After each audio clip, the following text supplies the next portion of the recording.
May 28 ലോക ആർത്തവ ശുചിത്വ ദിനത്തോടനുബന്ധിച്ച് പാലാ ടൗൺ ഹാളിൽ ബോധവൽക്കരണ പരിപാടി സംഘടിപ്പിക്കുന്നു.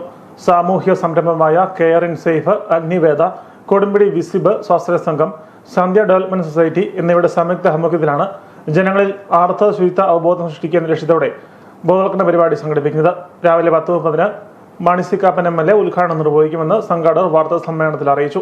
ഗർഭാശയ ക്യാൻസർ, വന്ധ്യത, ഗർഭാശയ മുഴകൾ, ജനിക്കുന്ന കുഞ്ഞുങ്ങൾ നേരിടുന്ന ശാരീരികവും മാനസികവുമായ വൈകല്യങ്ങൾ തുടങ്ങിയവ കൂടി വരുന്ന സാഹചര്യത്തിൽ ആർത്തവ ശുചിത്വത്തെക്കുറിച്ച് അവബോധം സൃഷ്ടിക്കേണ്ടത് ആവശ്യമാവുകയാണെന്ന് ഭാരവാഹികൾ പറഞ്ഞു. ഇവിടെ നമ്മുടെ നാട്ടിൽ ആർത്തവ ശുചിത്വം എന്ന വിഷയത്തെക്കുറിച്ച് നമ്മുടെ സ്കൂളുകളിലോ കോളേജുകളിലോ പൊതുസ്ഥലങ്ങളിലോ കാര്യമായി പഠിപ്പിക്കുന്നില്ല എന്നുള്ളതാണ് ഏറ്റവും ദുഃഖമുള്ള കാര്യം. അതിൻ്റെ ഏറ്റവും വലിയ ഗുരുതരമായ ഭവിഷ്യത്ത് ഓരോ ദിവസവും നമ്മുടെ നാട്ടിൽ ഗർഭാശയ ക്യാൻസർ, വന്ധ്യത, അതുപോലെ തന്നെ ഗർഭപാത്രത്തിൽ കുരുക്കൾ, മുഴകൾ, കുമിളകൾ, അതുപോലെ യൂട്രസ് എടുത്തു കളയേണ്ട അവസ്ഥ, അതുപോലെ തന്നെ ദൗർഭാഗ്യവശാൽ ജനിക്കുന്ന കുഞ്ഞുങ്ങൾക്ക് ബുദ്ധി വൈകല്യം തുടങ്ങിയ ഒരുപാട് അസുഖങ്ങൾ നമ്മുടെ നാട്ടിൽ ഭയാനകമായും കൂടപ്പെടുന്നു. എന്തുകൊണ്ടാണ് ലോക ആർത്തവ ശുചിത്വ ദിനത്തിൻ്റെ പ്രത്യേകത? ഈ സമയത്ത് നമ്മൾ നമ്മുടെ സമൂഹത്തെ പഠിപ്പിക്കേണ്ട ഏറ്റവും പ്രധാനപ്പെട്ട കാര്യം, ഇന്നത്തെ കാലഘട്ടത്തിൽ 10 വയസ്സുള്ള ഒരു പിഞ്ചു കുഞ്ഞിനാണ് ഈ ആർത്തവം എന്ന പ്രക്രിയ പലപ്പോഴും ആരംഭിക്കുന്നത്. ഈ സമയത്ത് ആ കുഞ്ഞ് അനുഭവിക്കുന്ന ഒരു മാനസികാവസ്ഥ, ടെൻഷൻ, ഈ സമയത്ത് എന്ത് ചെയ്യണം എന്നറിയില്ല. അമ്മ എന്താണോ കുഞ്ഞിന് ഉപദേശിക്കുക, ആ ഉപദേശമാണ് പലപ്പോഴും കുഞ്ഞുങ്ങൾ സ്വീകരിക്കുക. എന്നാൽ എന്താണ് ഈ ദിനത്തിൻ്റെ പ്രത്യേകത?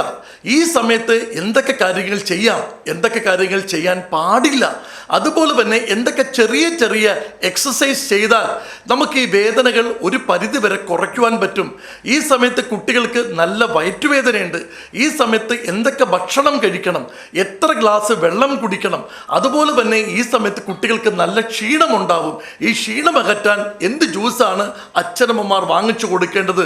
ഒരു സൈഡിൽ ബ്ലഡ് ലോസ് ഉണ്ടാകുമ്പോൾ മറു സൈഡിൽ എന്തൊക്കെ ജ്യൂസ് കഴിച്ചാൽ നമുക്ക് ഈ ബ്ലഡ് ലോസിനെ പരമാവധി കുറയ്ക്കുവാൻ സാധിക്കും. ഞങ്ങളുടെ ഏറ്റവും വലിയ അഭ്യർത്ഥന, എല്ലാ മാസവും ഈ പിഞ്ചു കുഞ്ഞുങ്ങൾക്ക് ഒരു അരമണിക്കൂർ ആർത്തവം എന്താണ്, ആർത്തവ സമയത്ത് എന്തൊക്കെ കാര്യങ്ങൾ ശ്രദ്ധിച്ചാൽ നമുക്ക് ഗർഭാശയ രോഗങ്ങളെ ഒരു പരിധി വരെ അകറ്റുവാൻ സാധിക്കും എന്ന വിഷയത്തെക്കുറിച്ചും ഓർമ്മിപ്പിക്കുന്ന ഒരു വലിയൊരു ആഘോഷമാണ് ലോക ആർത്തവ ശുചിത്വ ദിനം.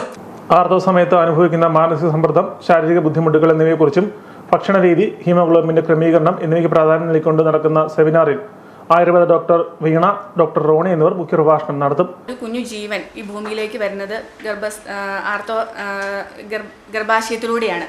അപ്പം ഈ ആർത്തവ സമയത്തുണ്ടാകുന്ന ശുചിത്വമില്ലായ്മ, അഥവാ അറിവില്ലായ്മ അല്ലെങ്കിൽ ബോധവൽക്കരണത്തിൻ്റെ അഭാവം കൊണ്ട് വളരെയേറെ ഗർഭാശയ രോഗങ്ങൾ, വന്ധ്യത, അങ്ങനത്തെ അസുഖങ്ങൾ ഇന്ന് ഏറെക്കുറെ കൂടി വരുന്ന ഒരു അവസ്ഥയാണ്. ഇവിടെയാണ് ലോക ആർത്തവ ശുചിത്വ ദിനാചരണത്തിൻ്റെ ബോധവൽക്കരണത്തിൻ്റെ ഇമ്പോർട്ടൻസ്.